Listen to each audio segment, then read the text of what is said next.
Well, hello, Young and the Restless Daily Recap fans. Today's daily recap is for Wednesday, March the 5th, 2023. Wednesday, March the 5th, 2023.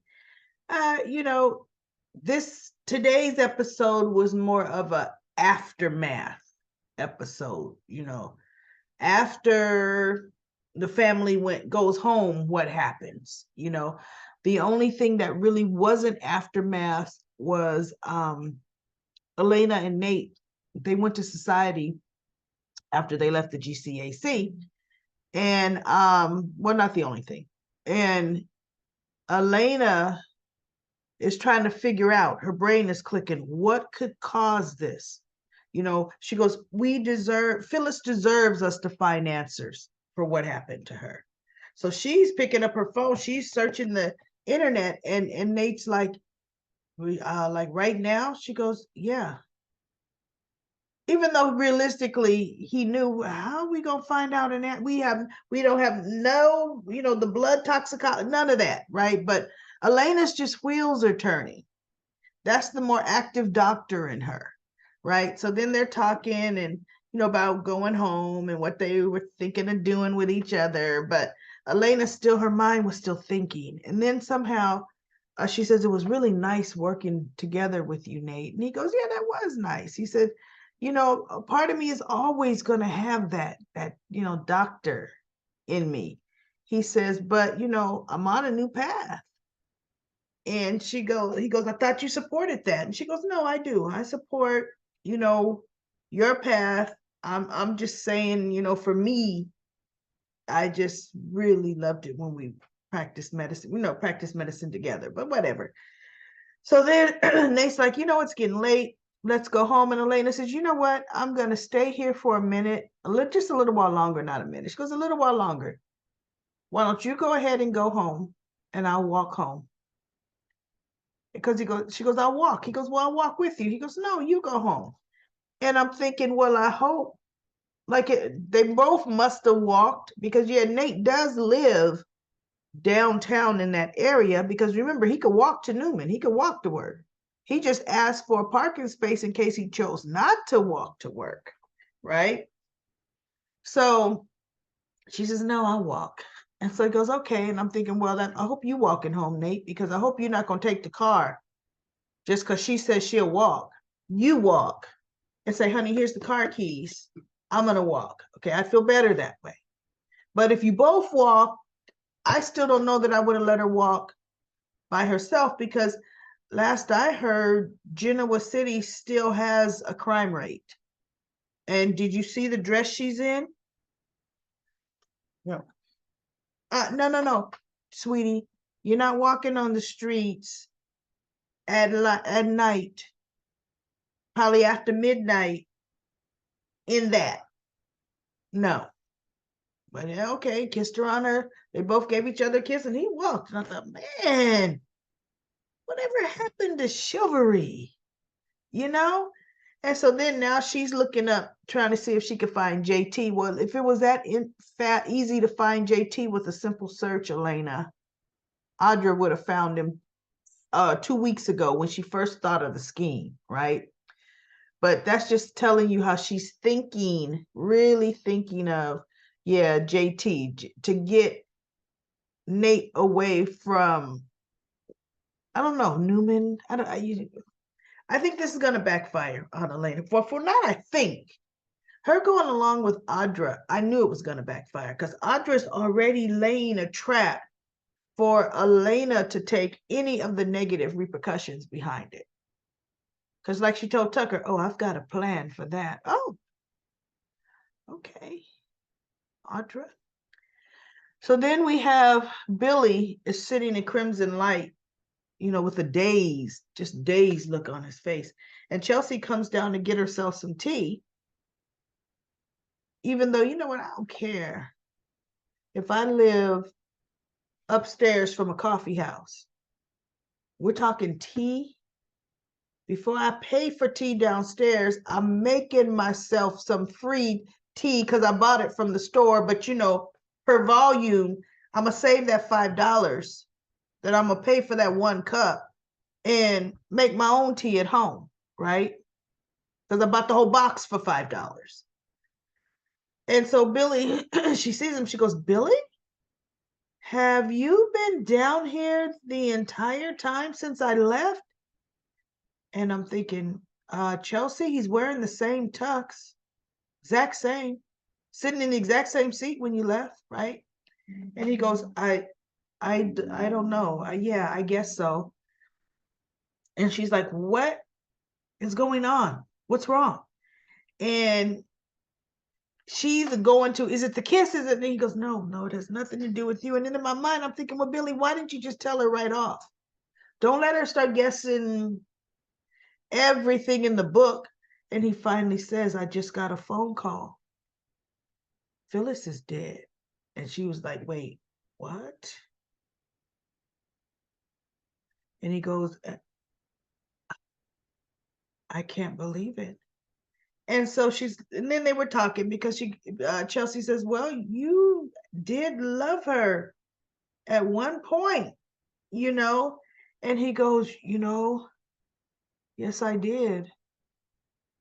And then he was talking, he's like, Phyllis and I, when we were together, see, and that was that other actress playing Phyllis, right? Because Michelle Stafford could have never hooked up with Billy. I mean, the personalities wouldn't have worked.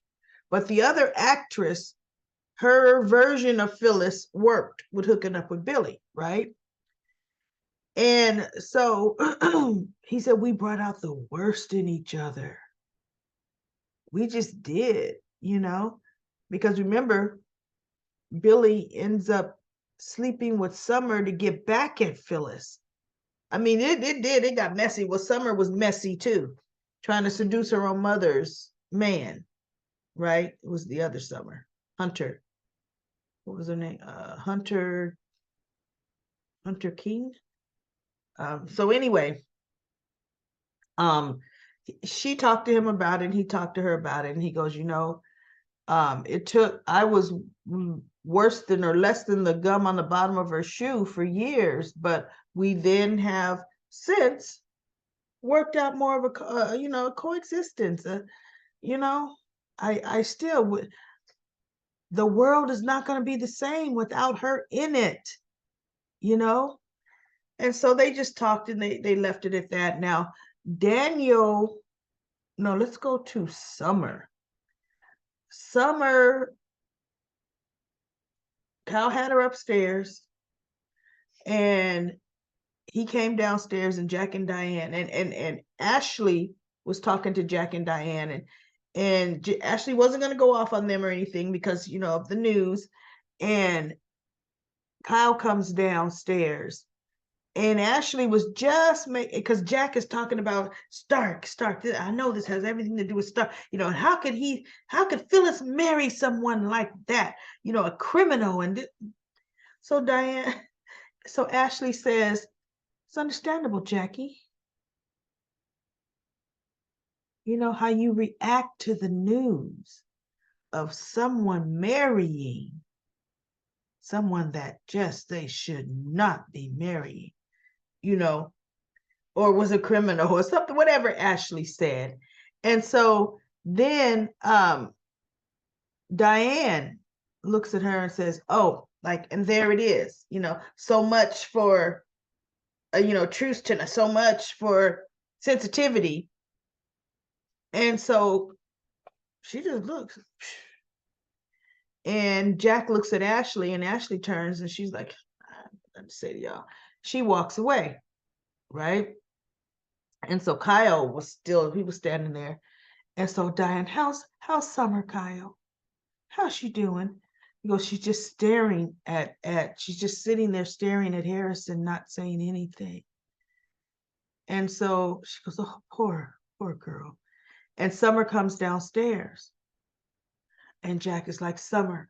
No, Kyle's like, Summer, I thought you were, going to stay upstairs. And Jack says, Summer, I want you to know,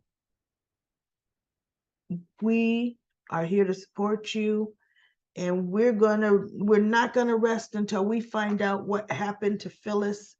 And Summer moseys on in front of them, right? And then and then Diane says, yes, Summer, because, you know, we're sure that Jeremy Stark has something to do with this, and we are going to get to the. And Summer looks at her and she said, this is all your fault, Diane. And Diane is like, wait, huh? And Kyle's like, and Jack says, Summer. He goes, no, no, no.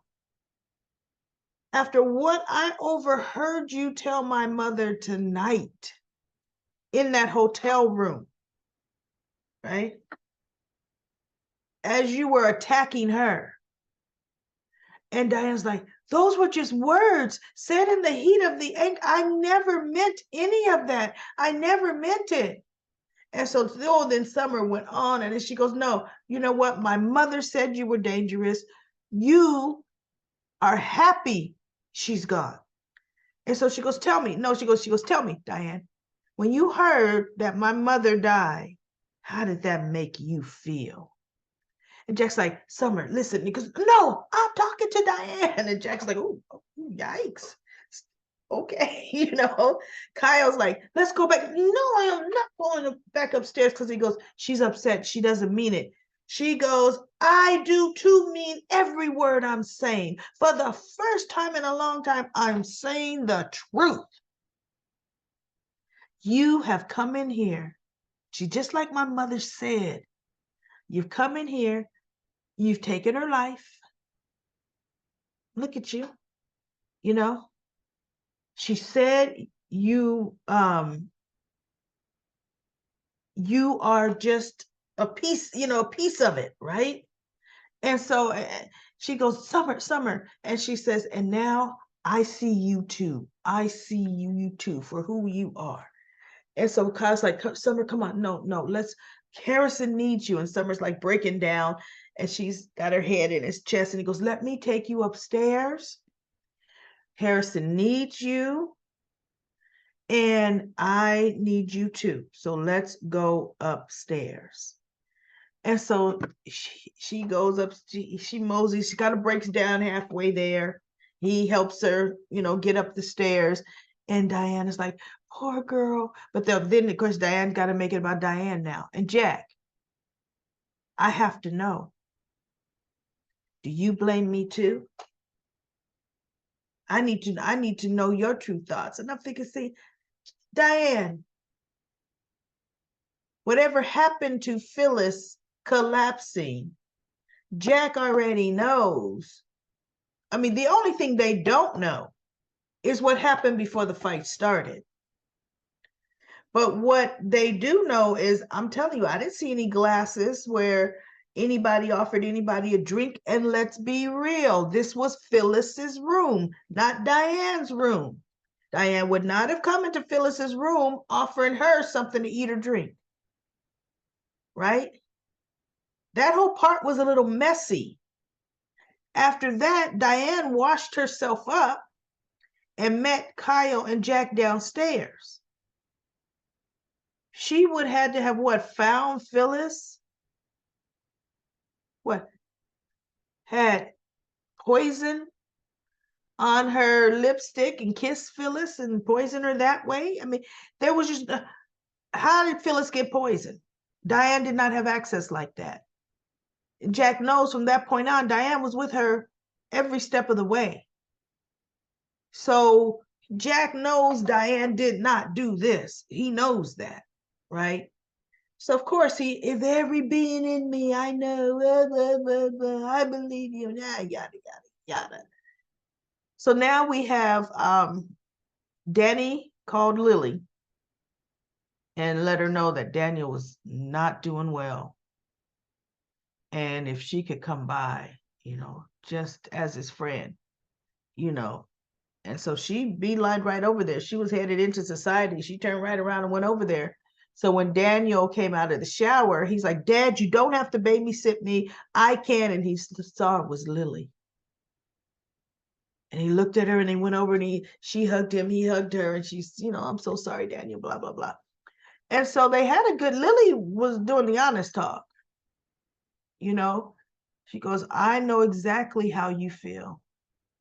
I have been here twice. Been there twice. And I tell you, last year, I went and found the YouTube clip of when Drusilla fell off of that cliff, right? Lily was right there. She was at that photo shoot, saw her mother fall. And she's like, and they never found her body. So you're in denial a lot. Like, no, she's going to come back. She maybe hit her head, don't know who she is. Somebody found her, but she's going to come back. I was hoping they did that, though. I was hoping they would have wrote it that way, because Drusilla's character to me was too strong a character to let die like that for some stupid February sweeps. Right? That ripped my heart out. So anyway, she said, she told him, she goes, oh, it's gonna hurt forever. And he was just like, oh man. She's like, but the pain is less. The pain gets less, but it's gonna hurt. She goes, there is not a day that doesn't go by, Daniel, that I don't think about my mother and my father. Not one day. And so so she was just real honest talk with him. And he gets into bed because she goes, your adrenaline high is gonna leave you soon. Let's get you into bed. And he goes, I'll call you in the morning. She goes, you're not gonna have to call me in the morning because I'm gonna be right here. I'm not leaving you tonight. And he goes, you don't have to. She goes, Daniel, get into bed. So she helps him into bed. And she goes and sits on the chair, against the wall. And my thing is, maybe his father got him a room at the GCAC because Daniel stays at the Grand Phoenix, right? But I guess maybe just to get him upstairs, that's why he was there. So Lily's watching him and he starts kind of tossing, and he's on the other side of the bed a little bit later. And he's kind of tossing, and she could tell he's getting a little, he's upset still. So she goes and gets on top of the bed next to him, and she just hangs on to him, and he grabs her arm, like pulls it close, and she's just holding on to her, to her friend. And it's funny, they're getting closer, but to me, with this, what you see here was just that deep friend connection, because those two have a history, a complete history, right? And she was there for him, and just I really liked that. That was, and that was touching. That gave Lily someone to just really hang on to in that moment, because Lily's by herself right now, So I like that scene. That was pretty cool, pretty cool to me. And so guess what? Right after this scene, guess what we see? You see room, I think 153, some little chinky red door. You can tell it's a motel. Showing the little sleazy motel bed, spread cheap. And guess who comes out the bathroom? Well, we knew she wasn't dead, right? But guess who comes out the bathroom? Phyllis. And she's looking obviously at Stark, saying, well, it took you long enough, So he probably was all that time texting her, but like I said, it's going to look really suspicious on when you review the tape. Who are you conversing with, Stark? Come on now, right? So now we're going to, at least they didn't leave us in some kind of stupid limbo, not knowing, even though we knew this was their plan, but not knowing where Phyllis is, what happened to Phyllis, and where Phyllis is going to have to be careful. Phyllis is supposed to be dead. This man's a criminal. You don't know this man.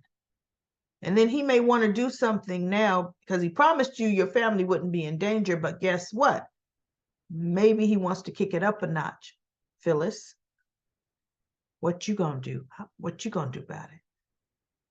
You actually now are expendable because you're supposed to already be dead. He could kill you now, right? So we'll see. We'll see how that relationship is going to work. but I just don't see the relationship between Phyllis and Stark working very well, very long at all. So let's go to Comment Corner. Comment Corner. Anita says, I really enjoyed Tucker talking to Victoria regarding Victor and McCall Unlimited. And Monica says, Phyllis is no better than Diane, faking her death to get back at Diane. I know, I don't necessarily like that plan. I mean, because now that we really think about it, for them having to do this plan, Stark had nothing on Diane. Remember our theories of maybe Diane was the mastermind? I guess not, because Stark would have made that come to light. She's not married to Stark. He would have made that come to light. So he had no dirt on Diane at all. What's the deal? So let's see. LaShunta says, my opinion, Devon was in love with Hillary. Elena was always in her shadow. Yeah, she did feel in her shadow living in that home, right? Amanda, it wasn't there. Now, said Amanda, it wasn't there. Now he and Abby are growing on me. I liked how Ashley told Summer how she was born in the elevator and she stopped breathing and Phyllis willed her back. Loved it. If you remember, Phyllis was leaving that on her Summer's voicemail, and Summer wouldn't answer that night at the hotel when she was not getting drunk. She was already drunk, splashed out of her mind, right? And then Annette says, Hillary was Devon's true love, in my opinion. Hope you feel better. I am feeling better, everybody. I'm feeling better. Annette also says, Pretty Hat Lady, what's going on with our story? It's sicker than Phyllis with all the crazy. It's just, to me, I don't know. Young and the Restless is kind of missing something again. Yeah, we got this whole Phyllis thing, but other than that, it's taking too long for Devon to make his decision. Things aren't moving fast, but you know what? Young and the Restless was always slow moving. And look, they're still keeping true to form. So with that being said, everybody, that is my daily recap for Tuesday, April the 5th, 2023. I'll be back tomorrow.